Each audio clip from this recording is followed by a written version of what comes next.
Hello, everyone. I'm Gemma Star, and welcome to another episode of Heart Warriors. Heart Warriors is a series I've been inspired and guided to do thanks to my energetic connection with Kata Judah being the sacred masculine site in Central Australia, very close to Uluru, our beautiful sacred feminine site.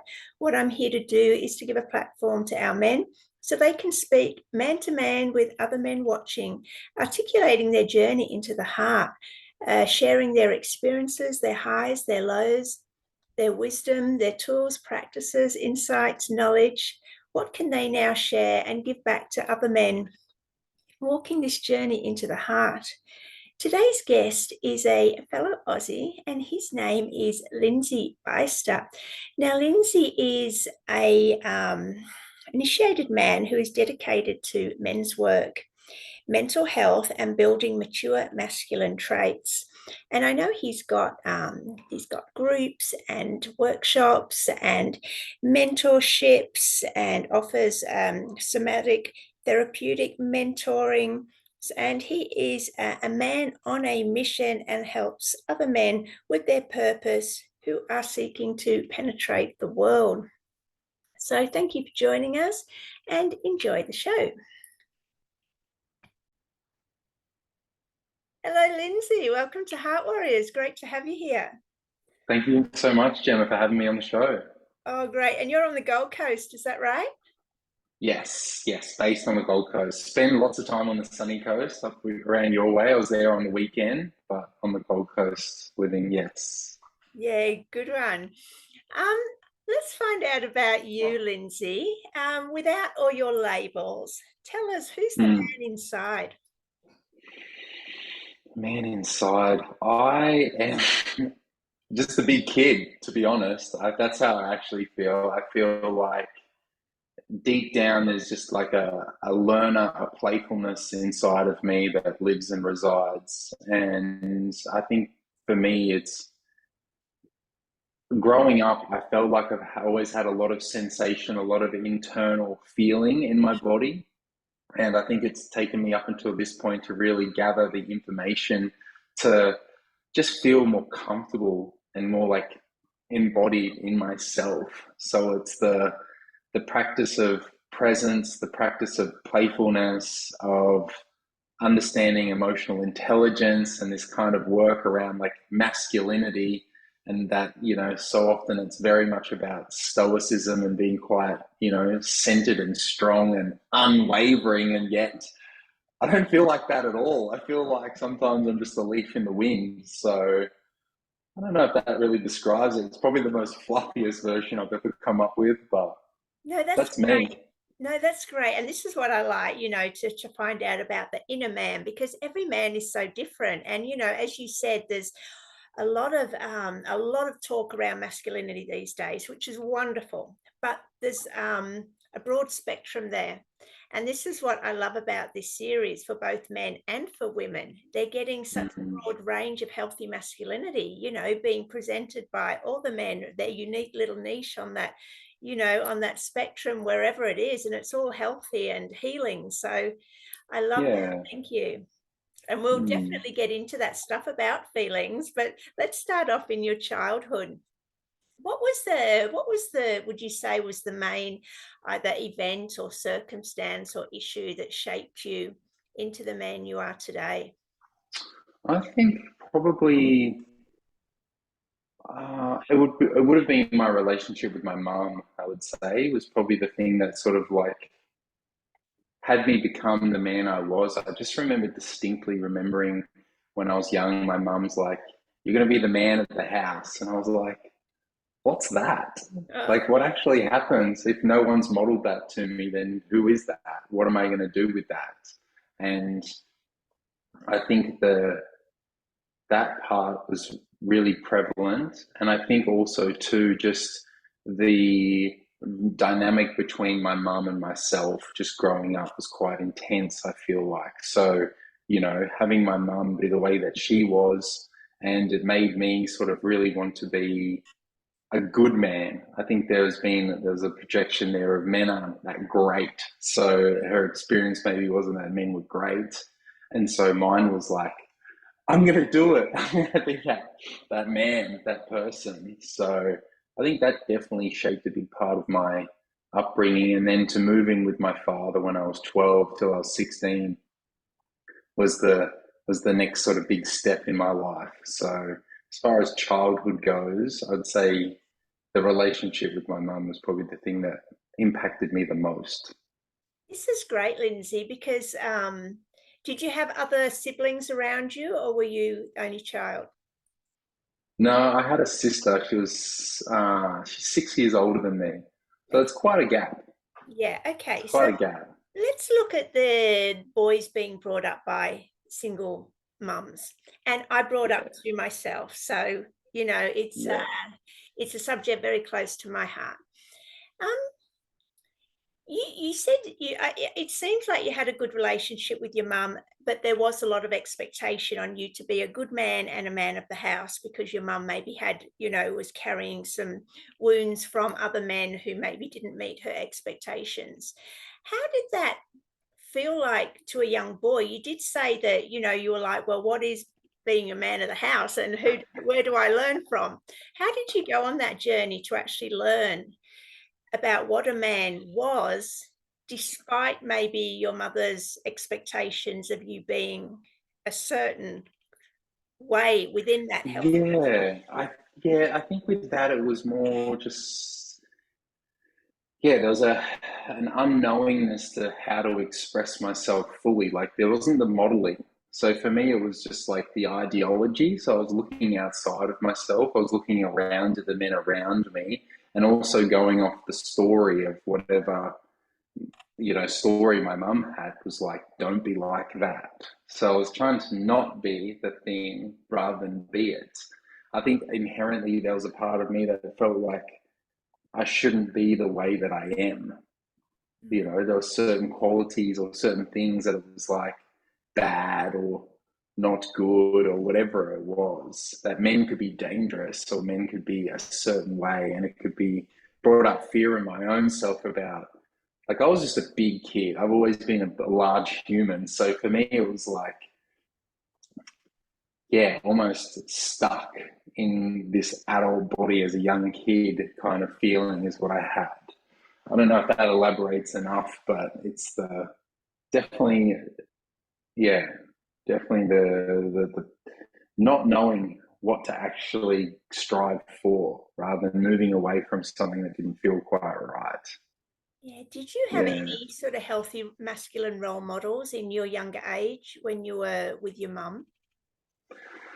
I'm trying to think back, and I think that it was in my older cousins and back in primary school, back in these days when I was there, that there was actually male teachers, and I don't think that's as common these days. It's pretty much 90 to 95% female teachers. Um, yeah, I do distinctly remember Mr. Davies, my primary kindergarten teacher, being like a solid man, big man, beard as well. I do remember him. And definitely my grade six teacher, but that was by the time I was 12, so it's a lot older. But yeah, younger years, it was um, just the men in my life. Just trying to think. I think my dad, I did get to see every second weekend, and then people around that wasn't. It's even something to this day where I've made it my work now to connect with men, but I really always struggle to find someone that I aspire to be that's someone else.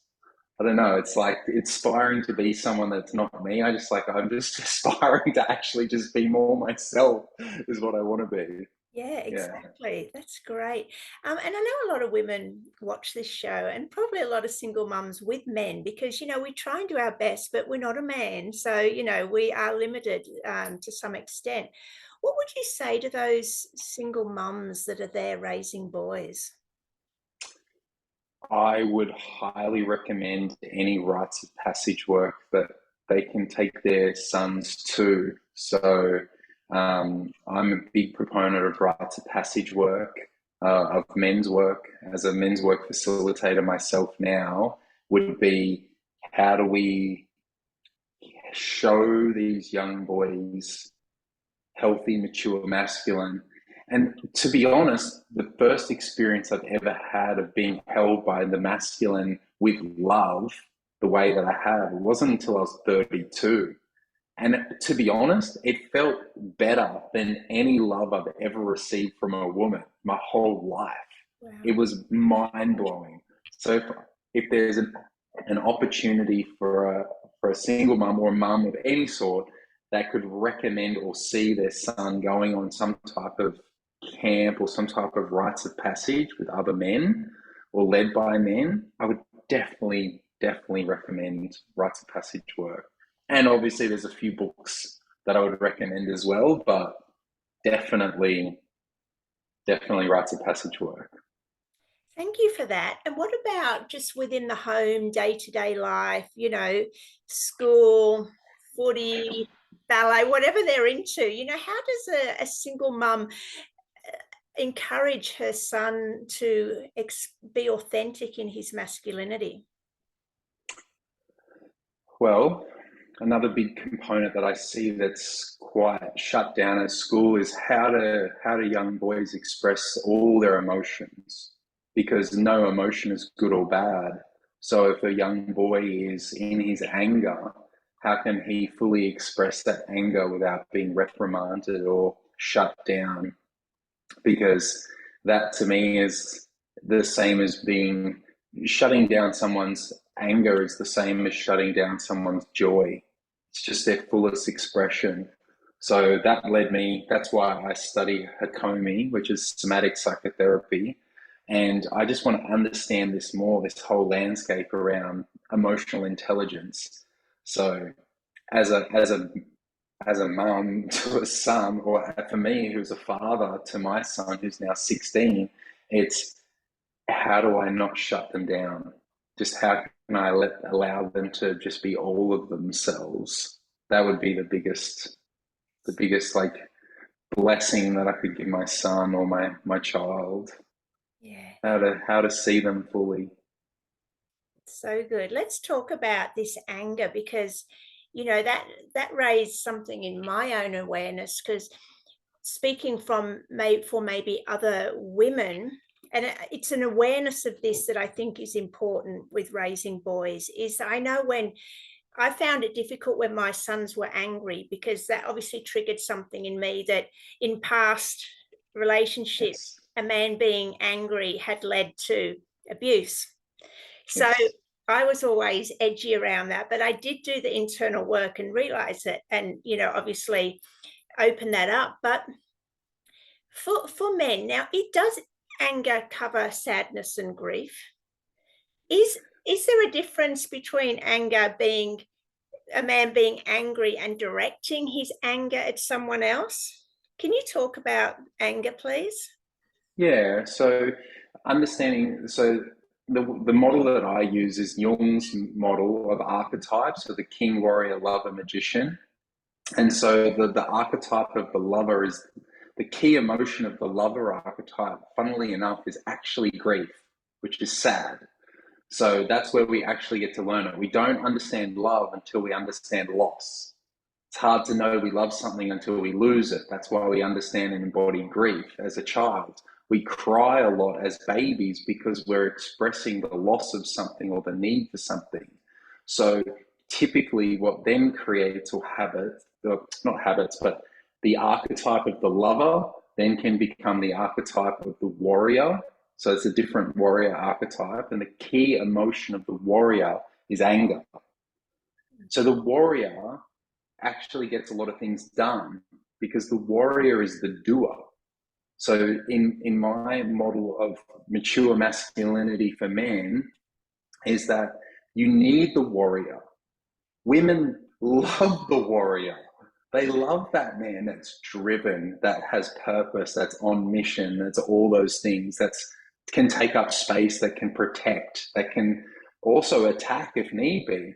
So to me, it's how do we allow those young boys and young children to express that so it can be released? Because if we can't release the anger, we can't then like get things done. It's a lot of energy. And yes, I believe that for a lot of men, anger is the crust of sadness, for sure. Just as for women, sadness is the crust of anger. It's the other way. So, it's the same kind of thing. So we need to be able to access both. And it's how do we not shut this down? And unfortunately, our schooling system shuts it down that if a boy is in anger, he gets excluded or he gets isolated. So anger becomes something that's apparently negative, it gets isolated, and then we implode. So the only thing that's then possible is I'm not allowed to be how I am. So I have to work out how to do it another way. And it just leads to a whole generation of men that are stuck in their heads, that are nice guys, that hold a lot of resentment towards everyone because they're not allowed their fullest expression. This is great. So, Linzey, how do we teach our young boys to express anger healthily and not direct it at someone? Sport, physical contact. So as in like you're allowed to wrestle, you're allowed to speak your anger, you're allowed to be angry. It's when it becomes, because the way that I think about it, it's a spectrum or it's a continuum. So there's annoyed or agitated, annoyed, frustrated, angry, rage. And so to me, it's like, we just need to know that there's actually a finesse to it. There's a dynamic nature of it. It's noticing when it's arising and to speak to it if it needs to, or if I need to go and exercise to get it out of my body. Like I do a lot of contact sports, physical sports, and train so I can release that energy. I play music, I listen to music if I want to, that can help move anger through my body. It could be a rage release practice where you teach kids how to, throw a tantrum. Because honestly, a tantrum a lot of the time is just a lot of emotion that needs to be expressed. So, how do we throw a tantrum as an adult? We do a rage release practice. You can scream into your hand so you don't ruin your vocal cords. You're allowed to yell underwater. You can yell in the bath as a kid. You can, to me, I don't see a problem with it, but you could get a pool noodle or hit a pillow or whatever it is. But it's like letting that emotion move through the body, and hence why I do somatic work. There is so much stored within us, in our bodies, that we're not even cognitively aware of, or the experience that happened to us happened before we had the words to understand what was happening, and that what we call pre-verbal. So we can have pre-verbal memories stored in our body because at the time we had no language to articulate it or express it. And that's why this work is so important to me and so dear to me. Yeah, this is great. And we could talk a lot more about anger, but I'm really keen to find out what else we can open this discussion into. Let's move into your teenage years when you moved with your father. So now you got an example of masculinity. How did that impact you? It was quite confronting to start with. My dad, he was post-war, so he was born in Australia, but his parents were from Germany, and his upbringing, his life was basically given to him as a sense of freedom. His parents gave him all the freedom in the world because they didn't have it as little kids. They grew up in the war, and they just tried to get away from what happened in Europe. So my dad had all the freedom. He could do whatever he liked. He didn't have to finish school. He didn't have to necessarily work. They just let him be a free range kid, free range adult, all those things. And so for him, he was like, don't do that. Like I want you to get a job and I want you to be responsible. So when I moved in with my dad, he was basically straight away like, we're going to get you a job. I'm going to teach you how to cook and clean. And it was great. Like at the time, I did not enjoy it. I was like, this is terrible. But I cannot thank my dad enough for what happened because of that. So learning, I know how to cook well, I know how to clean, I know I got a job when I was 12, so I can, getting work and working is not a problem. Just taught me a lot about responsibility, I think would be the biggest takeaway, being a responsible man. That's great. Yeah. So Yeah. did you have a good relationship with your dad for that time? Uh, it was, I think, I think looking back, I think it was really good. I just think that 12 to 16-year-old boy brain, my brain at the time, just, I don't know if I would have got along with anyone at that time. As you know, it's just a tough time as a teenager. It's awkward. There's so much going on, like in my mind, at that age of wanting to fit in, body awareness stuff, feeling comfortable, girls, like just all of it.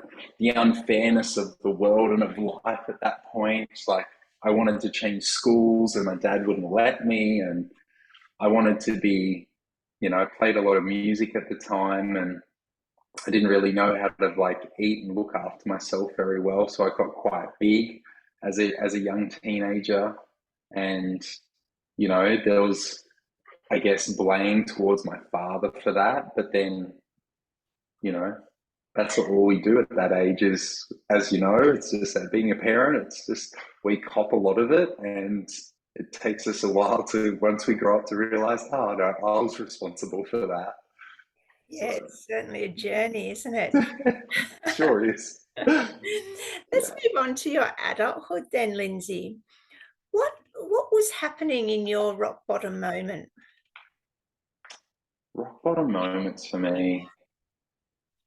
Oh, there's been a few, but I think the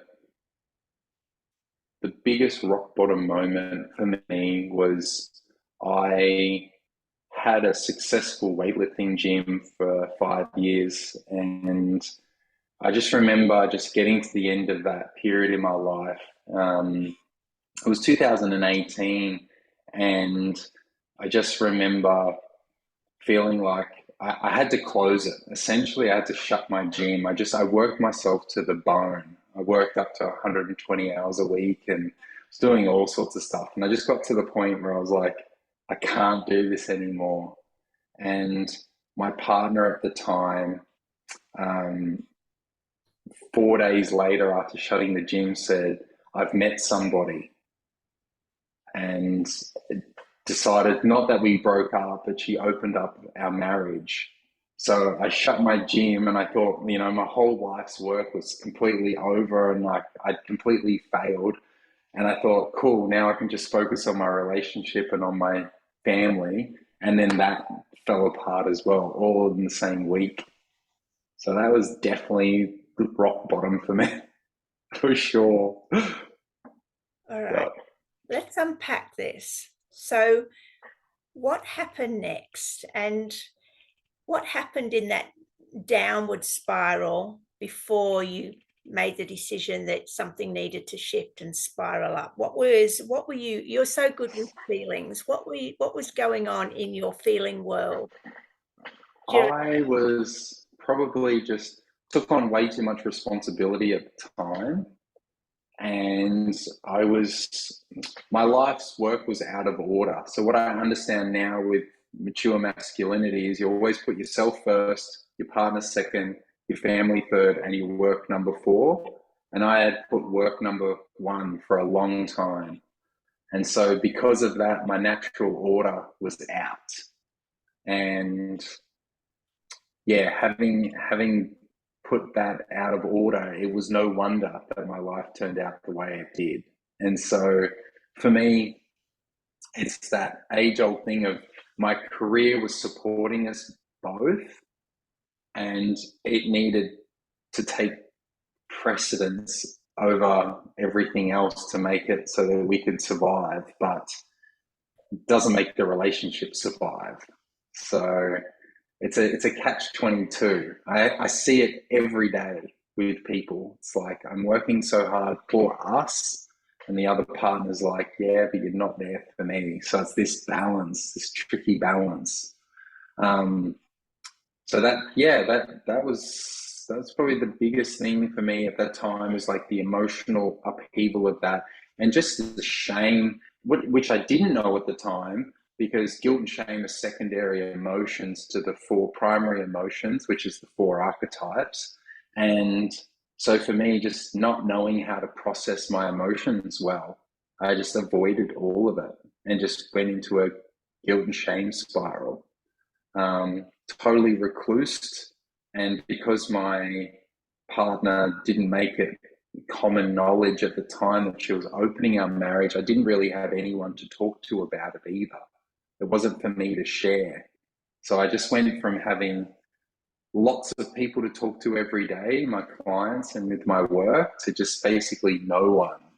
So that year was a year of isolation for me.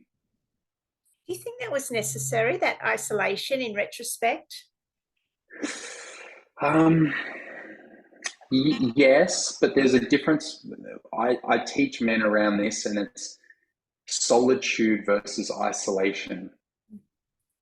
So there's a very big difference between those two. Solitude is very invigorating, it's purposeful, it has meaning, it can create a lot of the right environment for something to occur. Whereas isolation to me is very much a downward reclusing kind of thing. So I was fortunate enough to be introduced 2 weeks after that happened, that gym closure and my marriage being opened, was I went and did a rites of passage for men, and participated, and I'm so grateful for that part of my life, to have the support and have weekly support ongoing ever since.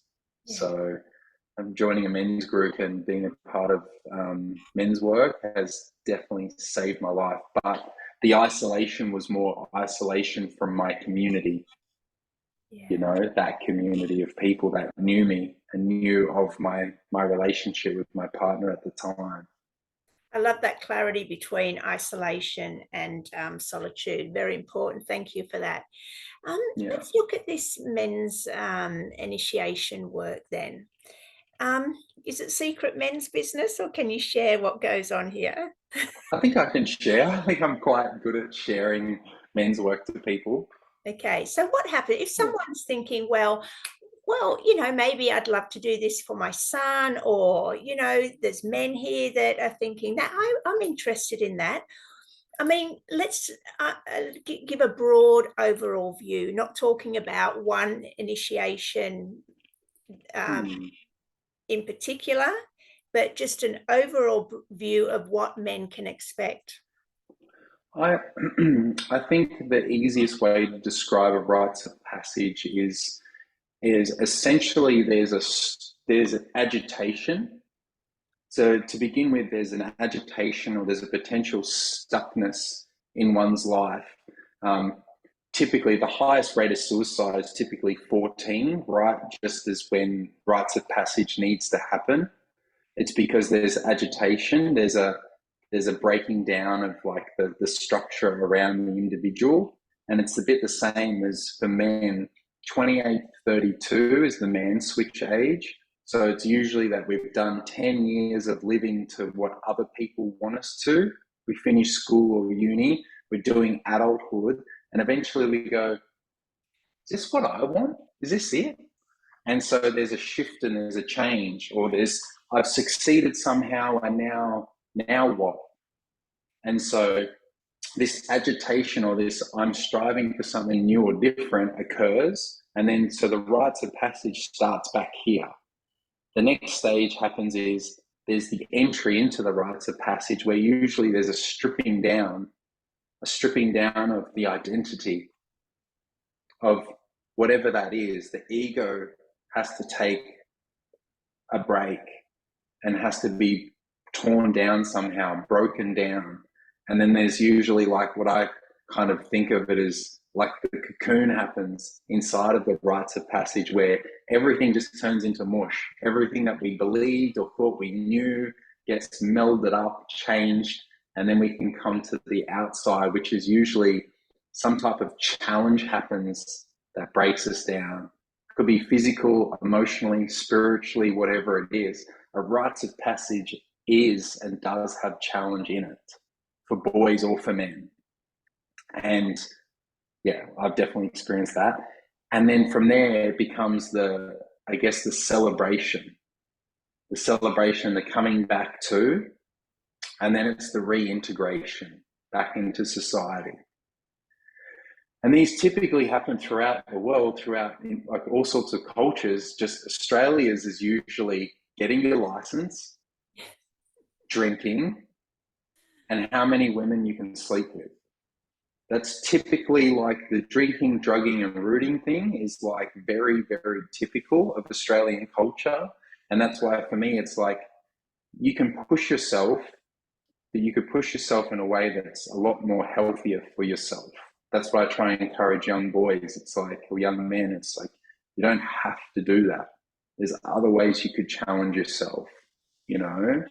So it's just, it's understanding the culture that we're in and then how to work with that culture. But that essentially is a rites of passage. It's the agitation, the challenge, the breakthrough, the reintegration. Oh, you said it so beautifully. Thank you. So you went through this rites of passage and then obviously had a huge impact on you. Is that the point Yes. you started spiraling up? And what then happened to continue this spiral up? What tools, practices, what did you start doing differently in your life? I think the thing that started spiraling me, I was, yes, having support, not being like alone in it. Um, my thing was I had people around me, but I didn't have what I would deem as like close friends. I kind of explain this to a lot of people. Men's group, well, my experience of my men's group that I run is like, it's like having your primary school friends back. It's like those really close friends that you could talk to about anything. And you know, at a drop of a hat, they would come and help you if you needed it. Whereas a lot of people have acquaintances or work colleagues, but they don't actually have friends.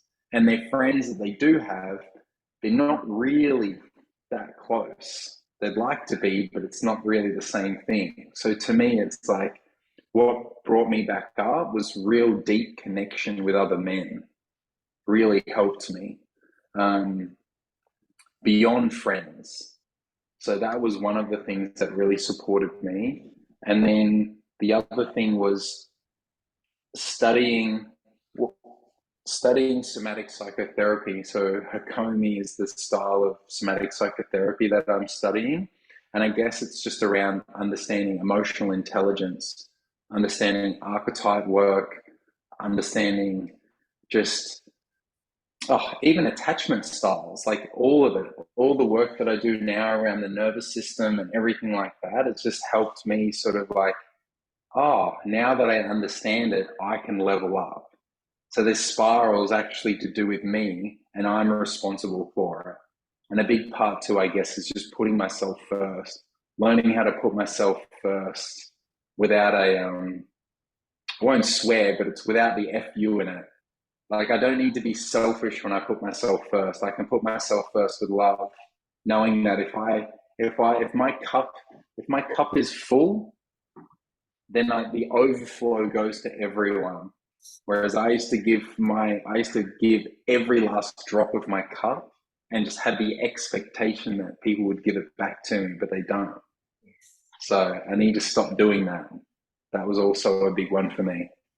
Yeah, that's great. I love that that visual that came with that. Um, let's talk about attachment styles. Now, this is a subject that hasn't come up on Heart Warriors before, and you are number 51, incidentally. So I want What? to, This is crazy.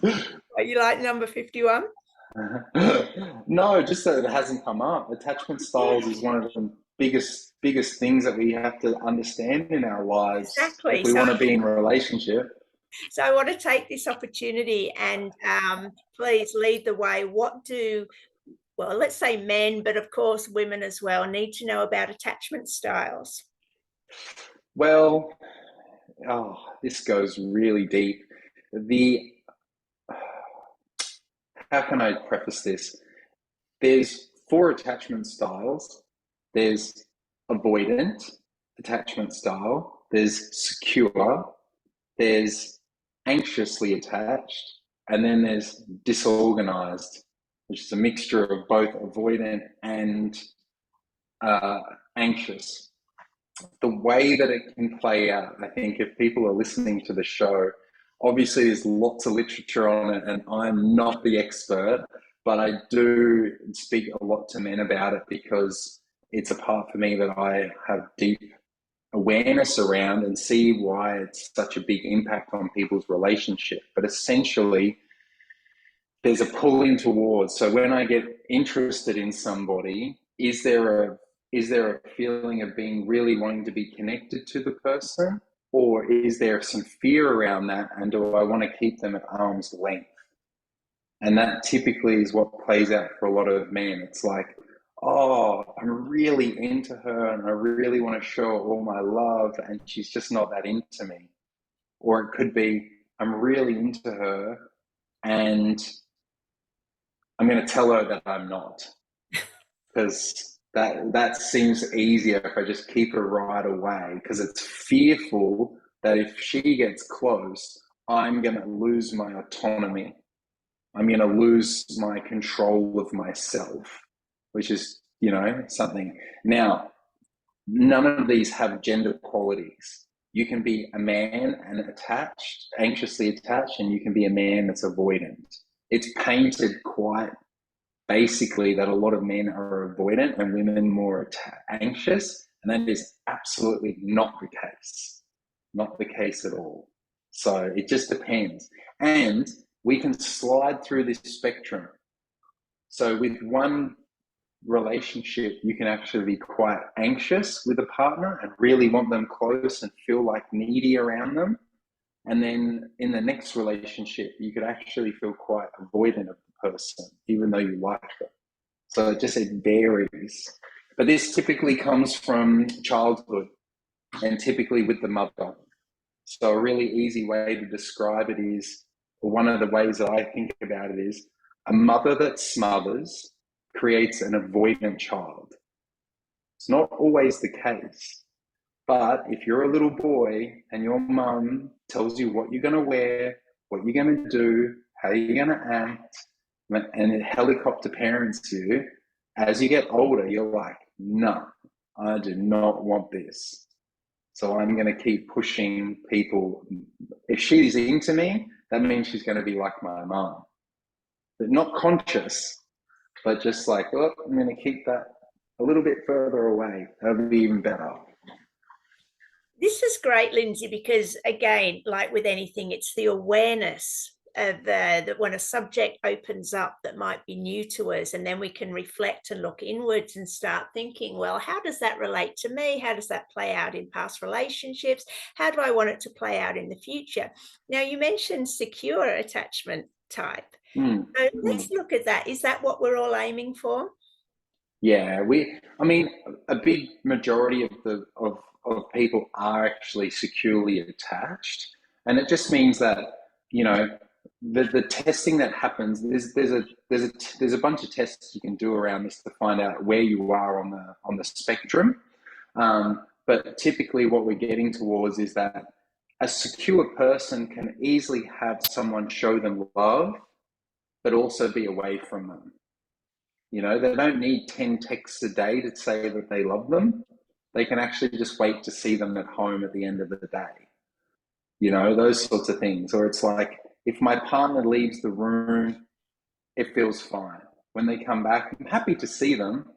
And those sorts of things. It's like, it's noticing the dynamics. But this goes into love languages, erotic blueprints. This goes into like so many layers of understanding around how this works, how this plays out. But yeah, secure is definitely where we're wanting to get to.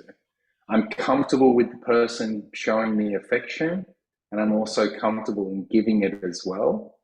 And also, I'm comfortable when I'm alone, but I'm also comfortable and happy when I'm with that person. I mean, that sounds like a dream to me. Yeah, just So, healthy relationships, right? Working, always yeah, working towards that. Now, yeah, and to be honest, I will preface this if this is the first time it's been done, is the best way to heal this is actually in relationship. The best way to heal it is in relationship, to create co-regulation. A lot of people talk about codependency these days and how bad it is and what it is, but essentially co-regulation, much like isolation versus solitude, relationship causes co-regulation to happen. So you might have these unwanted feelings arise and be able to share it with a partner to then co-regulate together to become more secure. It doesn't happen out of relationship. Most people go, I'm just going to go away and heal myself and then I'll get into the next relationship. Well, guess what? The next relationship just brings it straight back. So it's like in relationship is where it heals.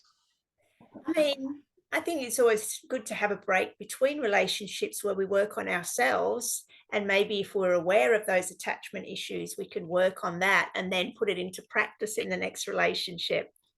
Sure, absolutely.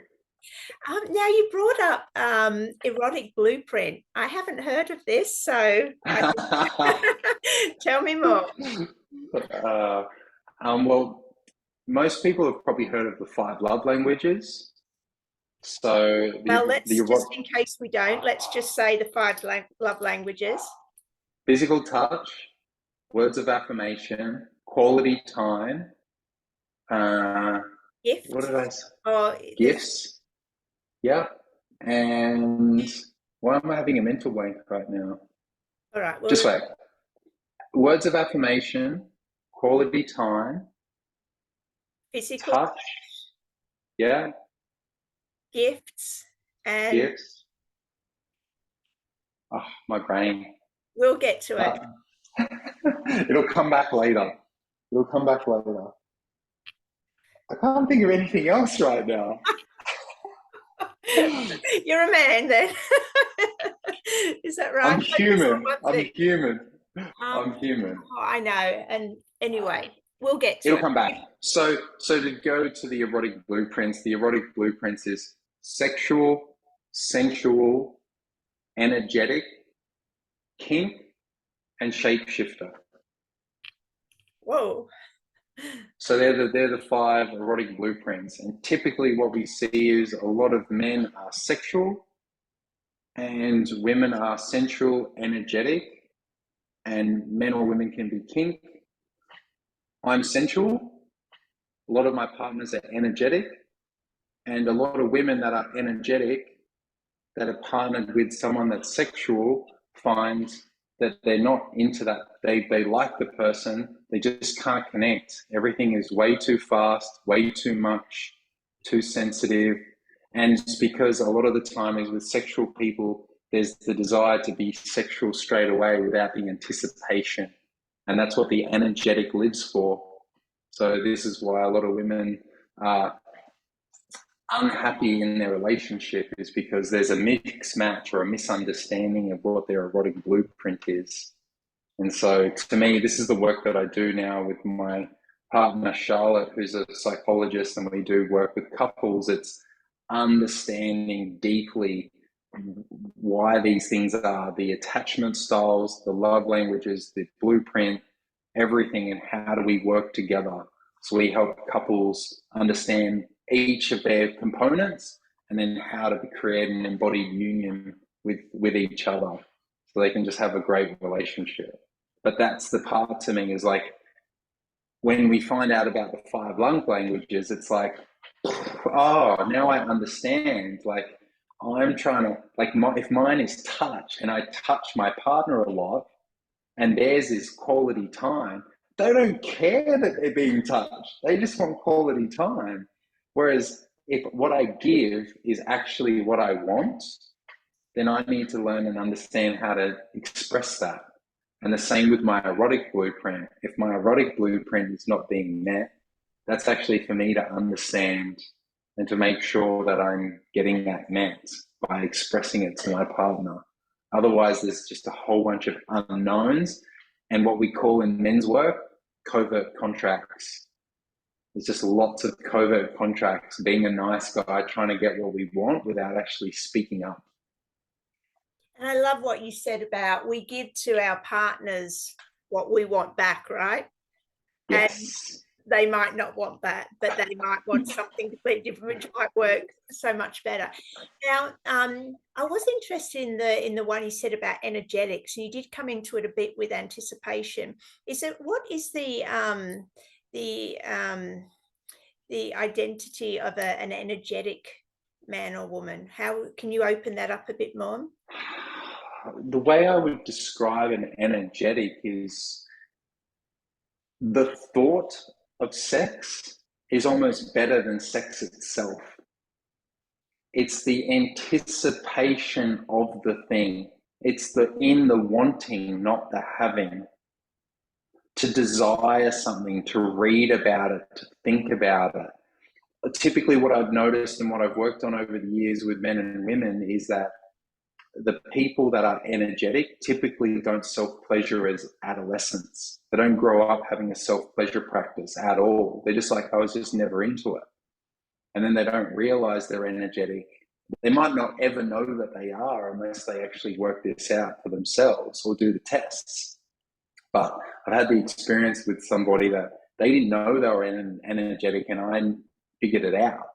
I knew straight away because I can put my hand close to them and the anticipation of my touch is enough to make them feel aroused. So it's a lot different. It can be very close to sensual, but it's in the desire of the thing. It's in the movement, it's in the dance, it's in the way that your partner will look at you, speak to you, hold your hand. Like it's in everything that isn't in the lovemaking itself. And I think that's just so often so many men miss this mark with their partners is lovemaking is happening 24/7, you know, and it's disappointing to hear so many women unfulfilled by their partners when their partners are so willing to pleasure their partner, but they're not doing it in a way that they think is going to work, or they're doing it in a way that doesn't work. So, you know, unfortunately for a lot of men, they've grown up watching screens with people making love on them and calling that what, you know, thinking that that's what their partner might desire. And it so often isn't. So again, if I can teach more men that sex is everything, or foreplay is everything outside of penetration, then anything is possible. You know, and then, you know, how can you make your partner deeply desire you all the time is literally create anticipation. It's so simple. It is literally that simple. Yeah, great points you've raised there. So we can't finish this topic without talking about shapeshifters. Now, I've got one image of what a shapeshifter is, but I'm thinking that yours is a different one. So, sorry, I should say that I'm actually the highest rank for me is shapeshifter. So for me, it's the shapeshifter is you're all four. You're all four of the others. So it can be sexual, can be sensual, can be energetic, can be into kink. Now, I think the other thing to sort of speak to with that is kink isn't necessarily like 50 Shades of Grey dungeon room, right? It's like it can be anything. It could be role play, it could be pressure, it could be whatever it is. Like, you know, it doesn't have to be like full spectrum stuff. So just keeping that in mind as well. But yeah, that's shapeshifter is all of the above. And would you say that's the healthy one? None of them are healthy in the sense, like they're all healthy, like everything, like you can be any of them. It's just knowing what your preference is. To be really honest, I think the same with the love languages. I think that we all appreciate gifts, and we all appreciate quality time and words of affirmation and touch and Service. acts of service. That's our Yes. fifth one, right? Yes, that's what I kept missing. So we did it. We got back there at the end. So not to say that we should just be all, like, we shouldn't be all of them, or we can't be all of them. It's that it's the same with the erotic blueprint. It's the knowing what our preference is, but once we have our preference understood, we can also play in all of it. Because to be honest, there's so much to enjoy. That's what this experience, this is what life is about, is the experience. And for me, it's like, how can I help men understand this emotional experience, which is essentially our sensations in our body? So we can, our body is essentially an antenna. So how can I help men just have a better experience of themselves and of the world, and not be so closed off from it? Because then it can also give them more experience to experience relationship, intimacy, all sorts of connections and what they truly desire. That's the big one. This is so good, Lindsey, because many men are mostly in their head with the masculine mind, which is brilliant. But as you said, needs to be integrated into the body to be grounded and put into purpose, I believe, with the integrated mind and body. So how do men start getting out of their heads and coming into their bodies and integrating, and what needs to be done? Yeah, well, what does happen, I touched on it briefly before, was that the first archetype developed when we're a kid is the lover archetype, because that's our feeler, that's our embodiment. We were embodied. We are nothing but present and embodied and free and liberated. And then something happens. And then we lose our innocence and we become guilty of something. Someone guilts us or makes us wrong, or we realize the world isn't safe. And the second emotion and the second archetype is developed, which is fear, which is the magician archetype. So we can get stuck there as we go into adulthood and then become in our mind in fear, the key emotion of the magician being fear. But it's the actual coming back to grief. For so many men, it's grieving what they've lost, grieving what they're not.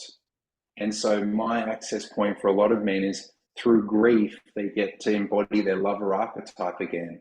The lover archetype being their fullest expression, their innocence, their playfulness, their expression of art, their expression through music, creativity, and their embodiment. So to me, this is what I do every day, how I help men, but it's coming back to getting in their body again. And the way I do that is through ritual practice. So having a daily ritual, waking up and doing a ritual practice. It could be, I do a lot of stuff around meditation practice, sage, slowness, journaling, and then I love physical activity. For me, that puts me in my body straight away. So I'm a big proponent of finding something, like I do jiu-jitsu, anything that sort of like allows your warrior's spirit to flourish, to move. So that would be one of the biggest things. And of course, join a men's group. It's just like, it's a no-brainer, absolute no-brainer. That's great. I loved it, Lindsey, when you said come into the body and, you actually put your hands on your heart. So where does the heart come into all this? The heart to me is the feeler, is the lover archetype, is the body. We have four minds. We have the head, the heart, the gut, and our sex. And we got to decide which one's going to lead us, right? And so knowing this and knowing our bodies, it's like, how do we best utilize each of our minds so we can become centered? And so to me, the heart is just like having the intuition, having the feeling around it. Being led by the heart is no different from, to be honest, being led by the mind.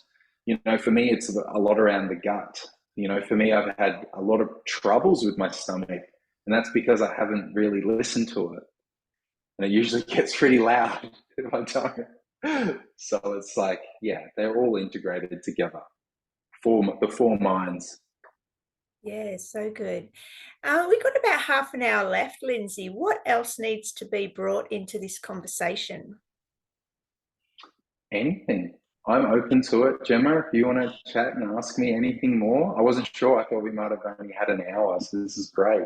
Oh, sorry. You got Anyway, um, it's just that you've got, with your experience, I mean, you mentioned jiu-jitsu. We have spoken about that in other episodes. What other physical exercises are important to you that you can share now with other men?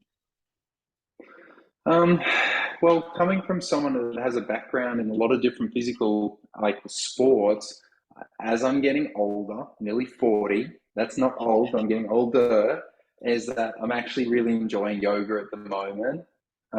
So I would definitely say some type of practice that um, has the body, but also encourages the mind. So that's why I love jiu-jitsu so much, is because it's so technical, because you're versing another human that's trying to do the same thing. So hence why it's one of the most technical sports I can think of.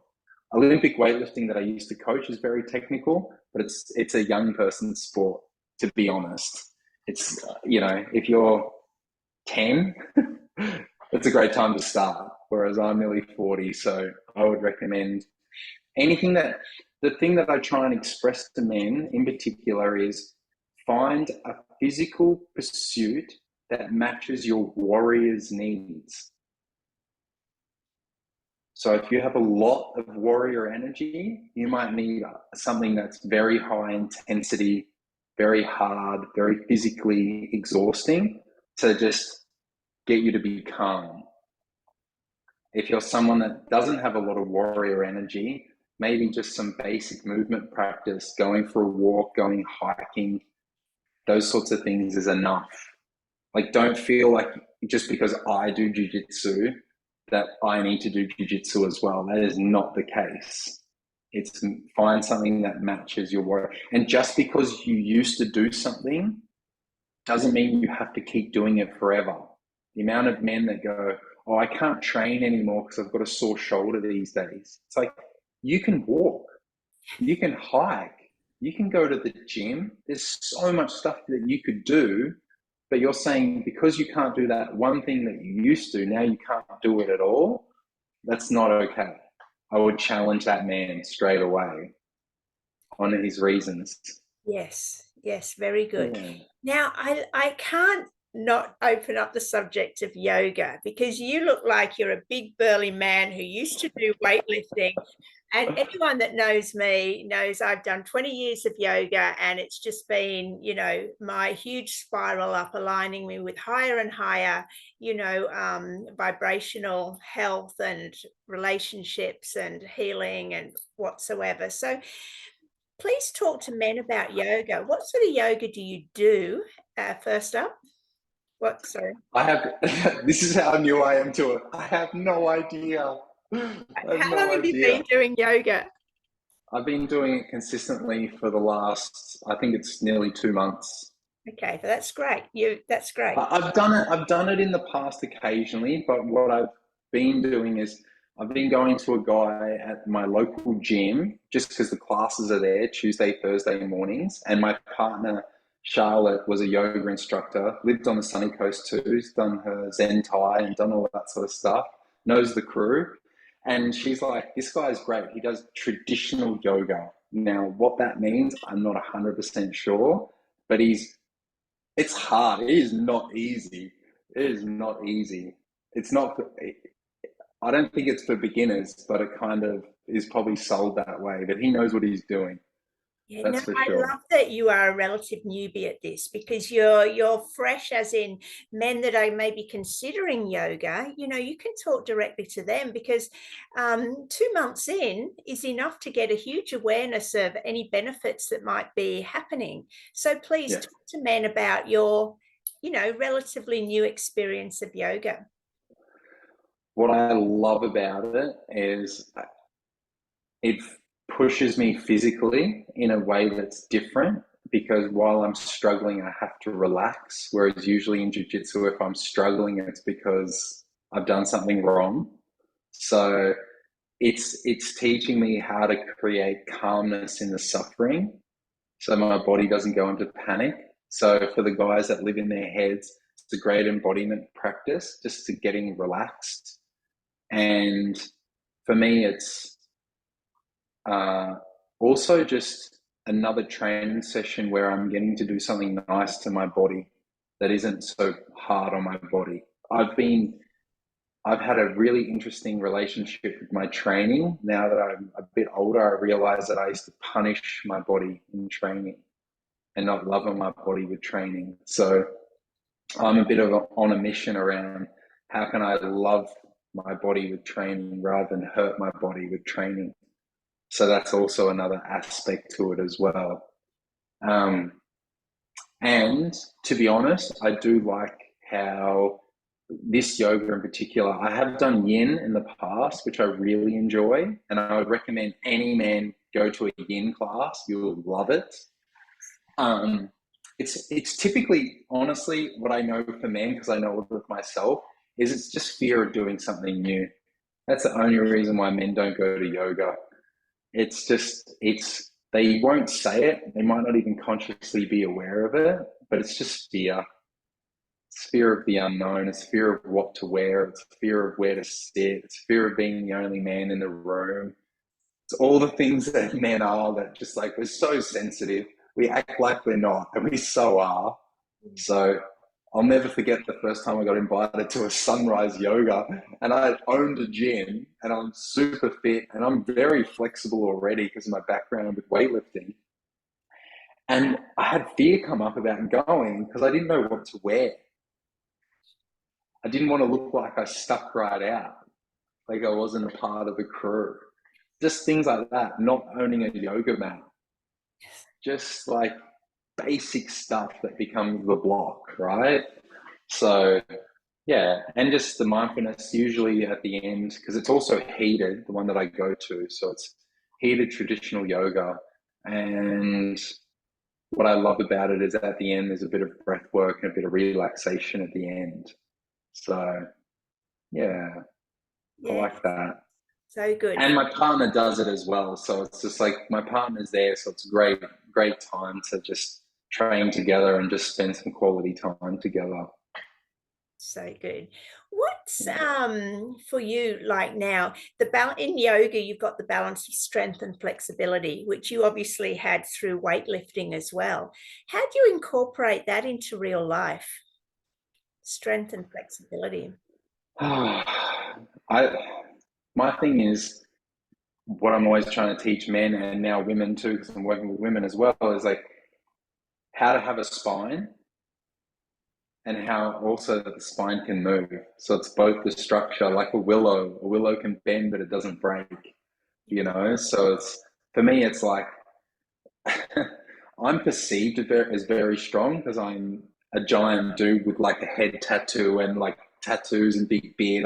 And I ride a motorbike. So it's just like the perception of me and then how I am is just that you can be strong, but still have that flexibility. You can still meet people where they're at.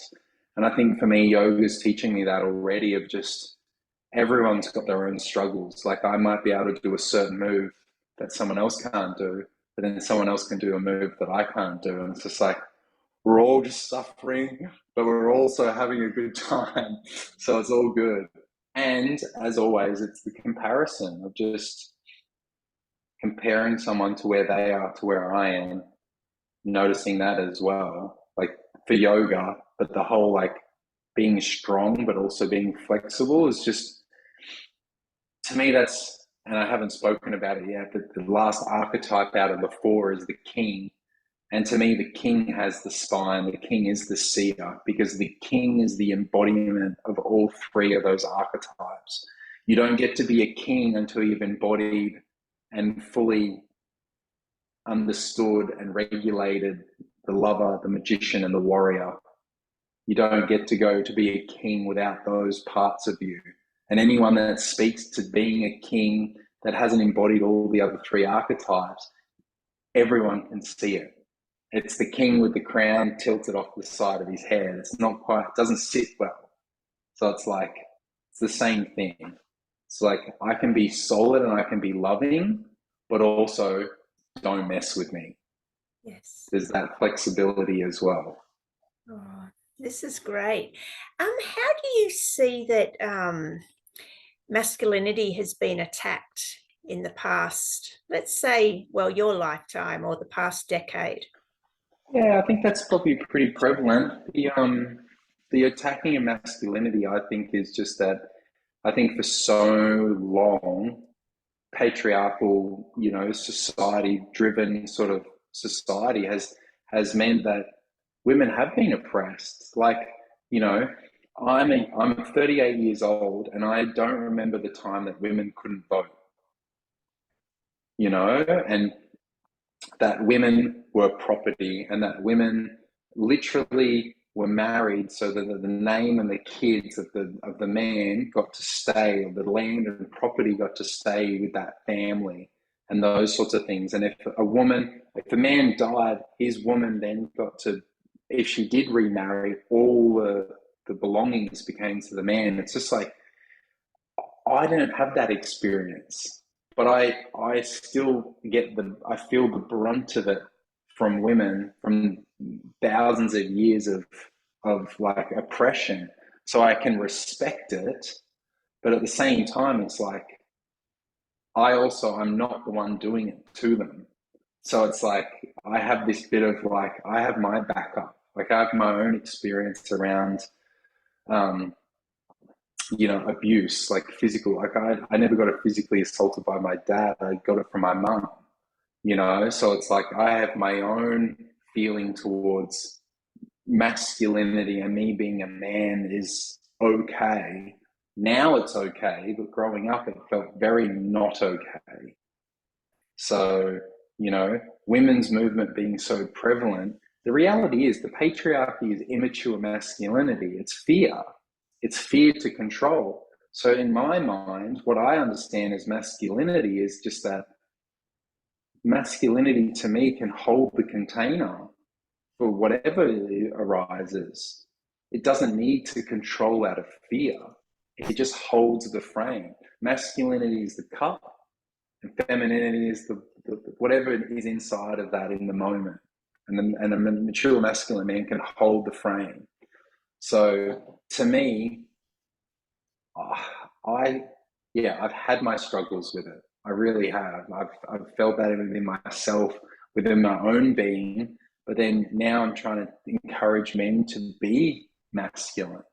And for so many of them, we've been brought up in a really feminized society. We have women teachers, single moms, those sorts of things. And it's like there's so much like women in leadership roles that the men don't know what it's like to have a healthy masculine role model, and it's finding those healthy masculine role models or doing rites of passage or whatever it is to like help them just like ground in that they are a man and that it's okay. It's okay to be a man, as much as it's not been okay, in the last however many years. It's just, people are attacked. Mature masculine men are attacked left, right, and center, but the more we push like feminine power, naturally there's going to be more masculine power. And to me, the more heavily we push feminine power, it becomes dark feminine energy. And therefore, if it's dark feminine energy, we're going to have more dark masculine energy showing up. So it's like, it's all okay. It's just knowing that everything is in balance. The more we try and go one way, the more people are excited by the taboo of the other way. It's why Andrew Tate and like so many men that are out there speaking the way that they do is enticing for young men, because so many young men are sick of hearing how women have it a certain way. Like women have, in this day and age right now, women have more permission than men do. If a woman wants to start her own business or open her marriage or be promiscuous, it's like, you go, sister, good on you, that's awesome. And if a man does that, it's how dare he? He shouldn't do that. That's just the patriarchy, that's toxic. But no one's speaking about toxic femininity that's getting around either. So it's like, what about that? You know, so anytime I hear about toxic masculinity, I think of Canada because of it's very prevalent there. It's all about how masculinity is somehow toxic, and that's where a lot of men's work comes out of as well. And I just look at it like I don't see it because I don't even believe in toxic masculinity. There's no such thing as toxic masculinity. There's just immature masculine. And I'm just helping men understand that there's a way to integrate masculinity, embody it, breathe it, live it, understand emotional intelligence, and just have the awareness of being able to self-study. So it's like how to be curiously engaged with yourself as to why you are the way you are.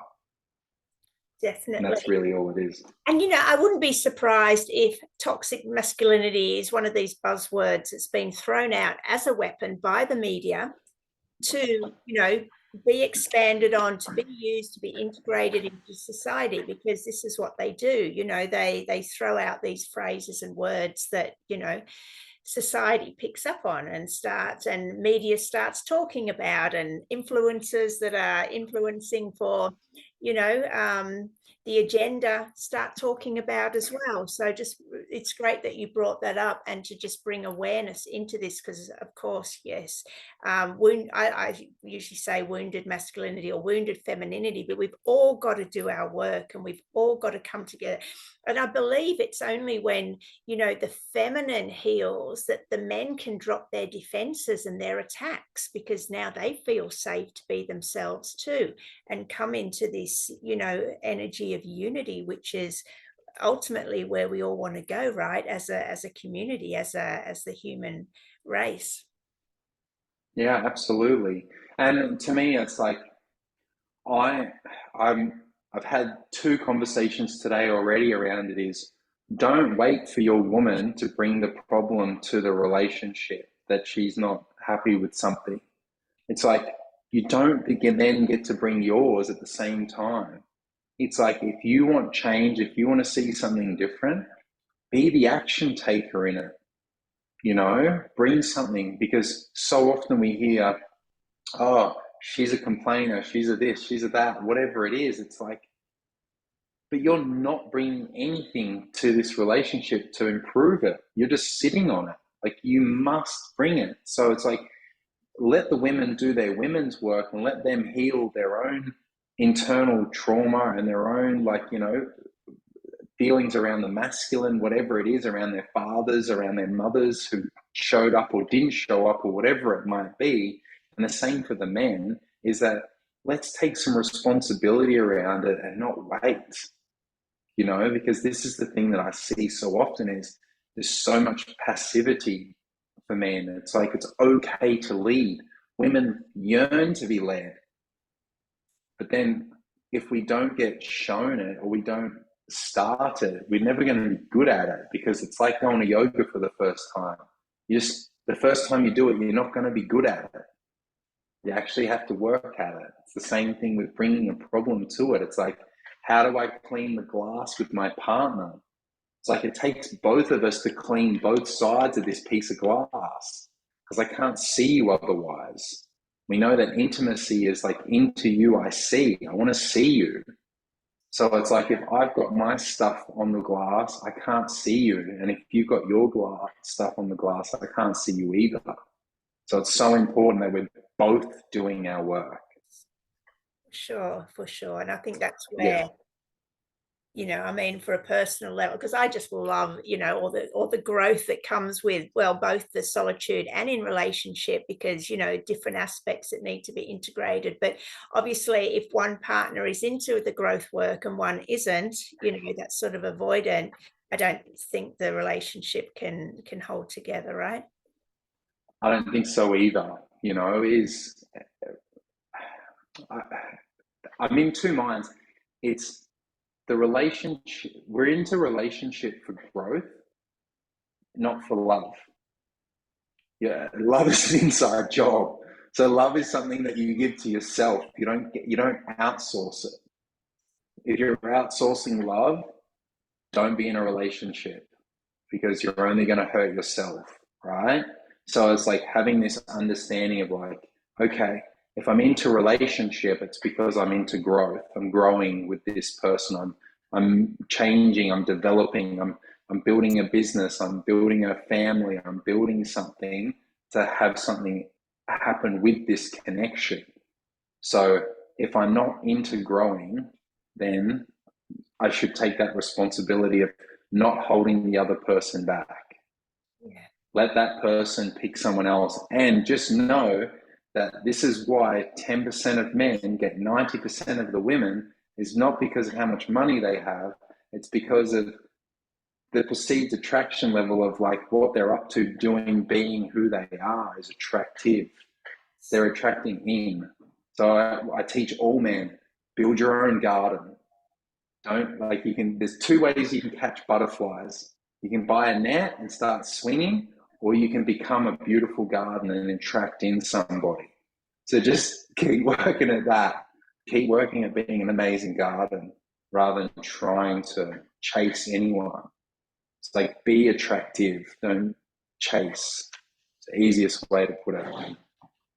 Oh, I love that analogy of the butterflies in the garden. There was something you mentioned earlier on in our conversation that I made a mental note of, and I'd like to open up again. When you said you spoke of the four priorities as being um, service to yourself, keeping yourself fulfilled, or however you worded that much better. And then you said relationship, and then you said something third, and then you put a man's purpose as fourth. Is that correct? What Work. could you? Yeah, so it's what we talk about. It's not mine, but it's what's deemed as the natural order. It's one of the things we learned in one of the teachings that I or trainings that I did with some of the men's work that I've done. It's called the natural order. So it's putting yourself first, putting your relationship together, but just behind. You don't put your partner in front of you, put her right next to you. Like as a man, heteronormative man, it's just like here I am. And then family after that, and then work last in order of priority. So it's very important as men we learn how to put ourselves first. And that's probably the hardest thing, is because so often to have any kind of value in the world, we forget that we are valuable and we only think about what we earn as valuable or what we can do for others is valuable. As a man, it's like we need to be useful. We need to be somehow useful for our partner even. I mean, this is the shadow side of women, is like having the expectation that the man does something and can't just be himself. You know, he needs to provide, he needs to protect, he needs to do all this doing. And it's like, well, what about the actual man himself? What does he need and want and desire? And what am I as a woman giving to this man that nourishes and nurtures him? So to me, it's like, okay, cool. I've got myself, my partner, my family, and then my work. And work is what you do for a living. It doesn't necessarily mean that it's your mission. Your work and your mission is not necessarily the same thing. Your mission could be something way greater than your lifetime, and your work has something to do with it, but it's, you know, something separate. Because Yeah. this is where I was a bit confused, because I've always thought that a man has to find his mission and purpose to be fulfilled, which ultimately is his freedom. See, I see, and I know I don't know how to distinguish really between mission and purpose, but I'm sure you can help me. And that equals freedom, whereas the women searches for relationship and connection, which is love, and of course integrated. men and women have balanced and harmonized both of them. So that's why when you said work as number 4, just a little sort of like bell went off. I'm thinking, well, how does that fit into what I thought that a man's priority was mission and purpose? Yeah. Yeah. So it's just, have you heard of ikigai? No. Ikigai is like a Japanese model for doing what you love, what you can get paid for, what you're good at, and what the world needs. And it's like a mixture of these, and there's a bit of a bunch of circles. I'll share it with you later. And it's essentially like finding out maybe what it is that you love doing, but maybe you love doing something like maybe I love, like for me, I love doing shibari, like Japanese rope bondage art. It's art to me, but I'm not trying to get paid for it. I just do it for the love of it. It's sensual dominance. It's something that I'm really into. So it's like dominant, submissive play with my partner. I'm not looking to get paid for that. But for someone else, maybe pens are really their thing and they love them and they know that the world needs pens. So their mission is to put a pen, this exact pen, into everybody's hand on the planet. That's a cool mission. Because then what gets written down in the pages of literature gets remembered, right? And then the pen is more than just the physical thing. That could be his work, but his mission is actually to put the pages down of the history books. Okay. So that you can see the difference.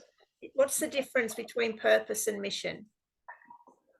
I think they're synonymous. I think if any man has a disagreement around mission or purpose, I think it's just the individual's take on it. There's probably thousands of men that go, no, mission is this, purpose is that. To me, they're synonymous. It's like what I'm put on this planet to do and what I want to do could be it, but I just think my mission changes. My mission was I was going to run a weightlifting gym forever, and then it became now I'm going to help men master emotional intelligence, and now I'm going into another field of like lots of stuff in relationship, because I know that for so many men, if home is good and their relationship is good, they can thrive in the other areas of their life. They don't have to do it alone. So that's the part for me. But yeah, the natural order. I mean, I've run a program called The Order last year, and it was on this exact topic around how to get your priorities straight, how to help men do that.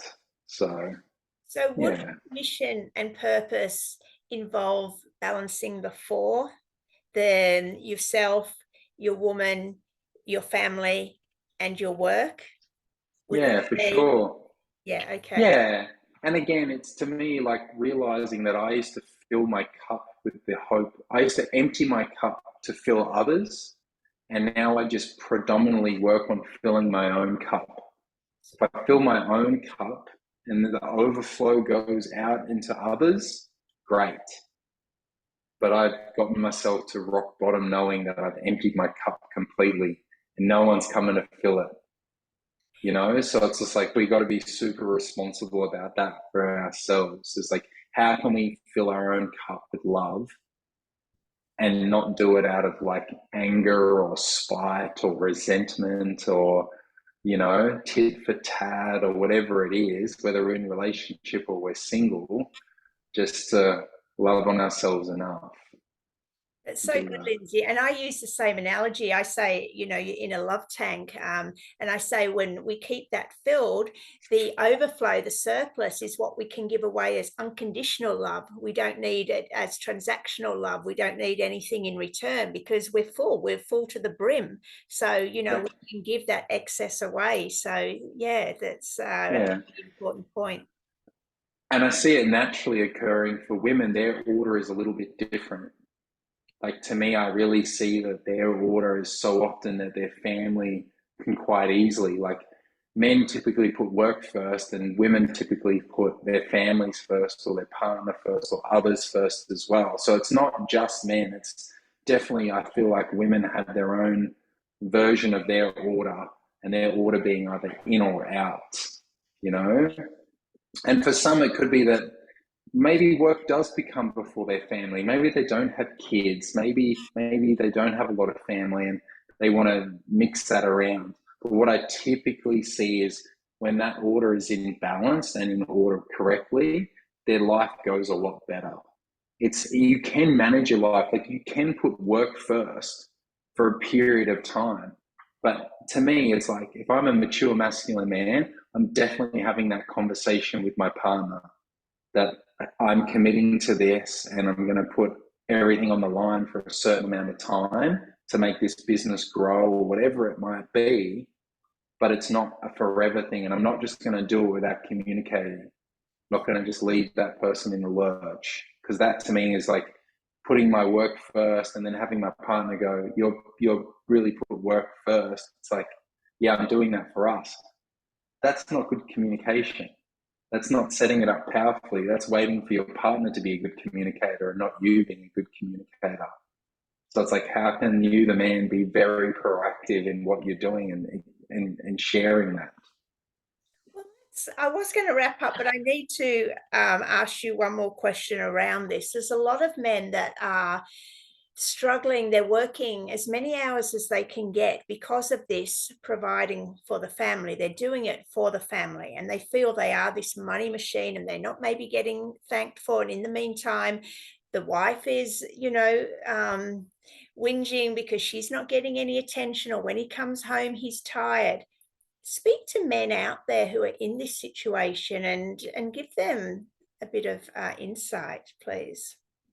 Yeah, well, that is typical workaholic archetype. It's the dark side of the warrior. It's also generational a lot of the time. It's what the man does. It's what got modeled to him. He just has to work to provide.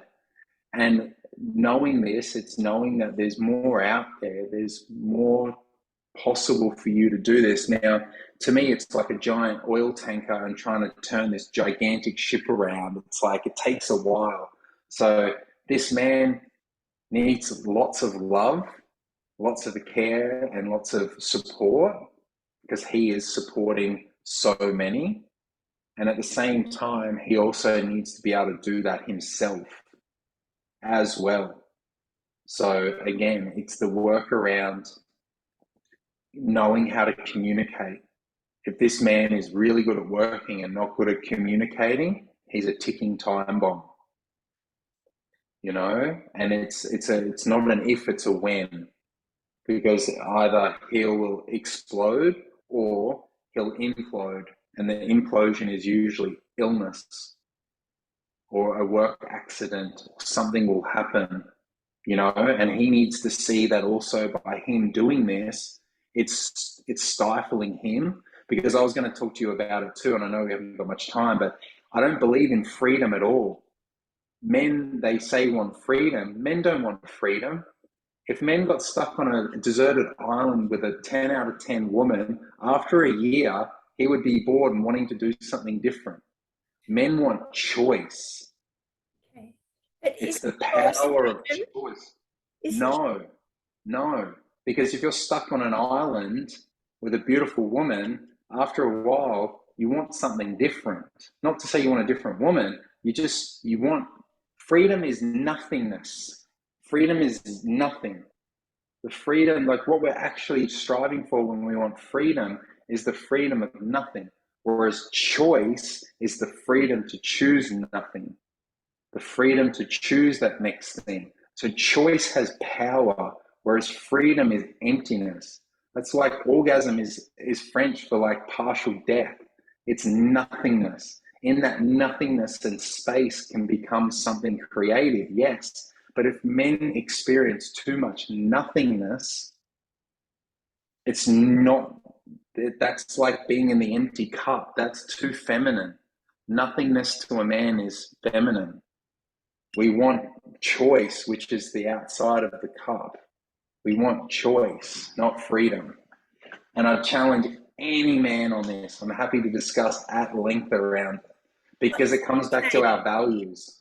Yeah, and Yeah. could it be just that we've got a different definition of freedom? Because as soon as you said choice, I'm like, yes, that's freedom for me. So for me, freedom isn't nothingness. Freedom is being able to do whatever we want. That's choice. Exactly. So my interpretation of freedom is your choice. So, it's just a different interpretation of the word freedom. Well, I'm going to do some more research on it because I think the word meaning of those two things are different. And that's what can also happen. I'm a writer. I don't go on dictionary definitions. I go on frequency of words, and I feel it when I write. When I choose one word over another, I feel the frequency of the word. I don't never look it up Yeah. in the dictionary. So Yeah. Well, that's the power of language, you know. That's the truth, you know. I write as well. I'm a poet, so it's like for me, it's like writing and having that freedom is like also me making sure that the stroke that I brush that thing with is accurate. Because otherwise, if I make a misinterpretation, then they can follow on. That's how I feel about it. So maybe that's the masculine who side. wrote the dictionaries, and the meaning of words have changed over the years. So which dictionary do you use? Exactly. Anyway, we need I to, love because this. once you get onto the subject of poetry, we could go for another 2 hours. So Well, maybe I'll be this 52nd guest. We'll just keep going. That's fine. that's fine. Is there anything you want to say about poetry while we're here? Is it something you do a lot of? How did it come about? Do you want to read For any me, poems? um, yeah, I'd love to sometime. My poetry is my version of journaling. So it's how I like to journal and get my thoughts out. I use creativity in my words to create expression. I've been writing now for 20 years, 30, maybe 30 years? No, 20 years. And yeah, it's just something that I love doing, and I recommend as many men as possible to write and to write poetry as well. Just it's a great way to express. Yeah, that's Yeah. wonderful. Yeah. Linzey, where can people find you? Best place, the easiest place is Instagram. Just Linzey B at Instagram. And yeah, Embodied Union is the other page that I use now with my partner with our offerings and the work that we're offering the world. So people can find me at either Linzey B or at Embodied Union. And we'll put all your social media links below and your website so people can connect Yeah. to you. Linzey, what's your final message to men?